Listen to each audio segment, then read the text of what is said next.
AM factoring when a is not equal to 1.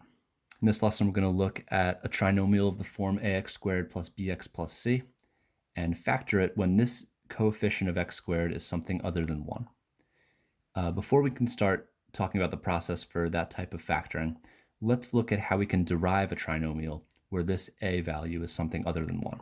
To do that, we'll start with these factors 2x plus 1 and x plus 5, multiply them together, and see what we get. To multiply these, we're going to use our distributive property. We'll take our 2x and multiply it by both x and 5, giving us 2x squared plus 10x. Then we'll take our 1 and distribute it in to give us plus x and plus 5.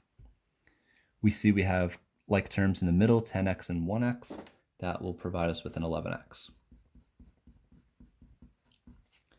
Now, looking back at our previous lessons, we'll see that sometimes we were provided with a trinomial where a was something other than 1, but that a value could always been factored out using greatest common factor. But we notice in this result, we can't use a greatest common factor because 11 and 5 are not divisible by 2. So these are the types of trinomials we're going to be talking about for this lesson. So let's take a look at the process. We have our 5 steps here to factor, and we'll start with step 1, multiply the a term by the c term. So we can look up here, a is the coefficient of x squared and c is the constant. So I'll start by taking the 3 and multiplying it by the negative 40. That's going to give me a negative 120. So we still call this AM factoring because we're still adding and multiplying to numbers. We're adding to the 19, but this time we're going to be multiplying by 100, or multiplying to 120. So let's find its factors. We have 1 and 120, 2 and 60. And a lot of times when we're doing factoring like this, multiplying the a term by the c term, we're going to get a very large number for which we need to find factors. To find factors quickly, we can use our calculator, go to the y equals screen, type in the number that you're finding factors for, and divide it by x. Then you can see our list of all our factors, 1 and 120, 2 and 60, etc. So I'll transcribe these here. We'll have 3 and 40, 4 and 30, 5 and 24, 6 and 20, 8 and 15, 10 and 12. All right, so here are all our factors of 120, and we got to find the pair that's going to add to 19. Keep in mind that this is a negative 120, so when we choose our pair, we need opposite signs when we're adding to the 19. The only pair that will accomplish this is the 5 and the 24. If we have a negative 5 and a positive 24, that will add to 19 and multiply to negative 120. Once we find our factor pair, we're going to jump down to step 3 and partition the b term. To partition means to split apart. So we're going to split up our b value into these two numbers.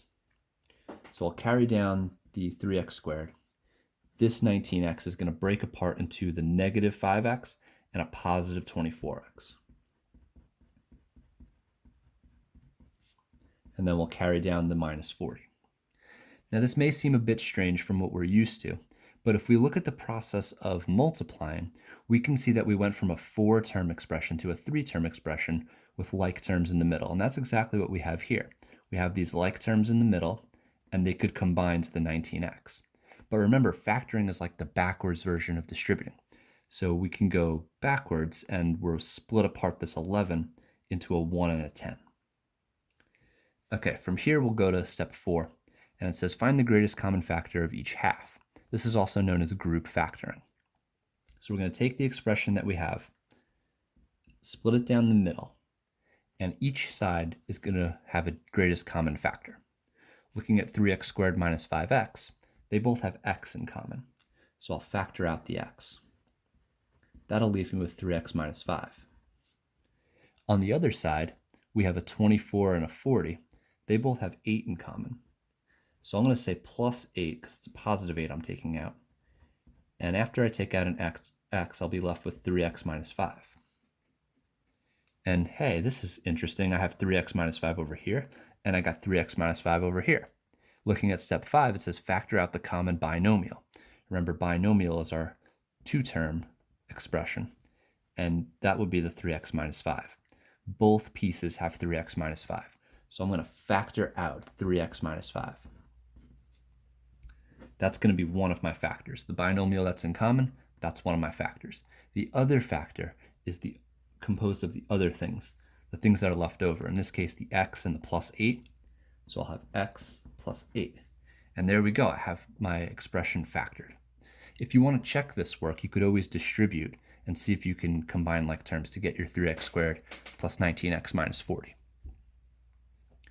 Okay, so that's the process.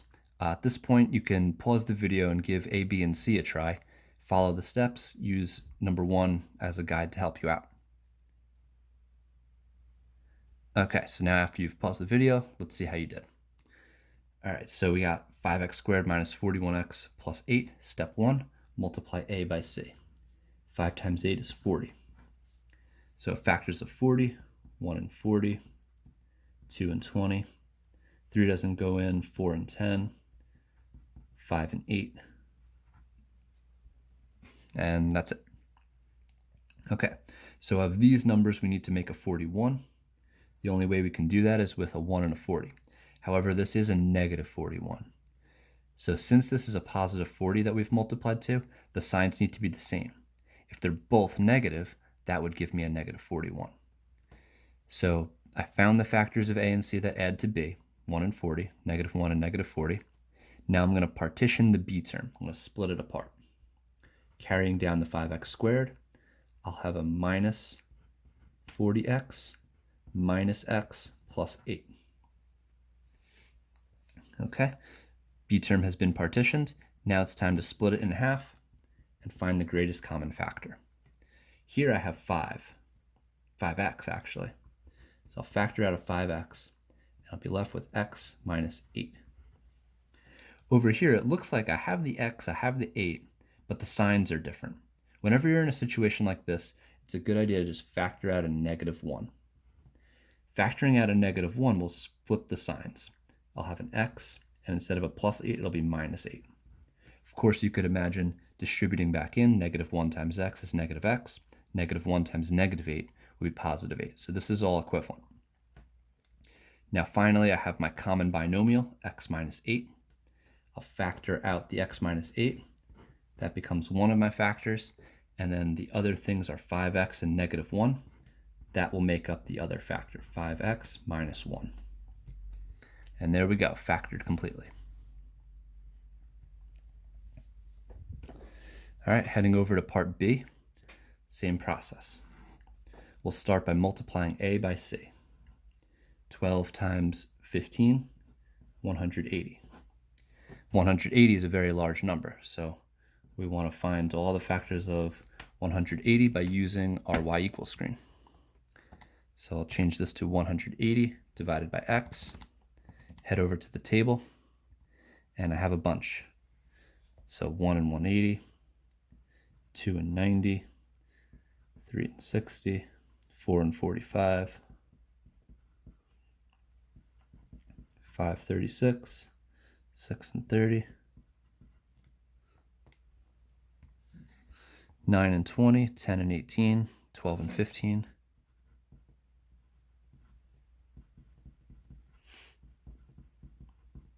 there's a ton. And that should be it. Yep, next is 15 and 12, but we already have 12, 15, so that's the end of our list. Now, this was a negative 180 because positive 12 times negative 15, it's negative 180, which indicates that our signs need to be opposite. If I want to form an 8, I'm going to have to use the 10 and the 18. If I had a positive 18 and a negative 10, opposite signs, that would give me a positive 8 when combined. So I'll bring my 12x squared down. I have a negative 10x, a positive 18x, and then I'll bring down the negative 15. So I've partitioned my b term into negative 10x and positive 18x. Now it's time to take the greatest common factor of each half. Over here, 12x squared and negative 10x have 2x in common. They're both divisible by 2, and they both have an x. That'll leave me with 6x minus 5. A good trick for factoring this way is once you get the binomial here, it's a strong possibility that that's going to be the binomial left over. So sometimes it might be a good idea to start by writing that binomial and seeing what you could factor out to obtain it. 18 divided by 6, that's 3. 15 divided by 5, that's also 3. So 3 would be the greatest common factor here. Another issue that could come up is if you were happen to write 18x first and then negative 10x after that, you would get the exact same result. Your binomial that you would achieve would be different, but in the end, you'd get the same answer. So if you happen to put the 18x first, then the negative 10x, this step will look different, but you'll have the same final answer. All right, here's our common binomial, 6x minus 5. And then our other factor is going to be the other things that are left over, the 2x and the positive 3. And there we go. We have our factored expression. All right, last one, part C. Step 1, 3 times negative 20. That'll be a negative 60.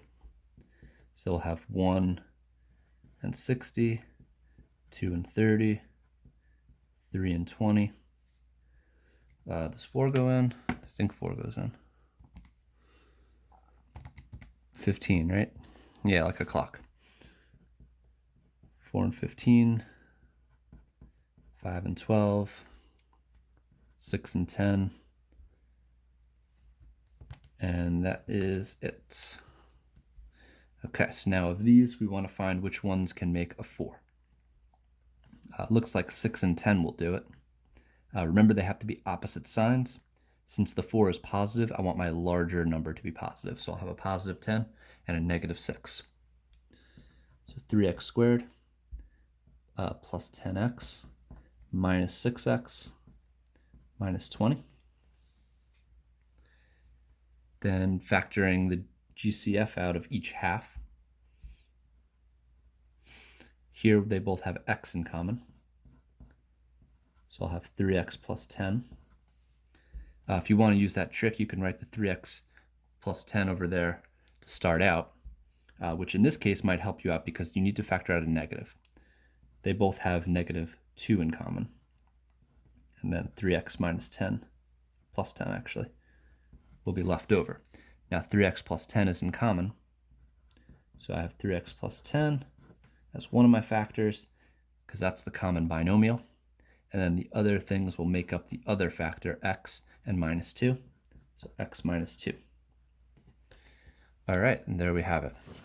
So follow the steps and you'll get your factors. And again, if you happen to switch these terms around, this intermediate step will be different, but you'll have the same final answer.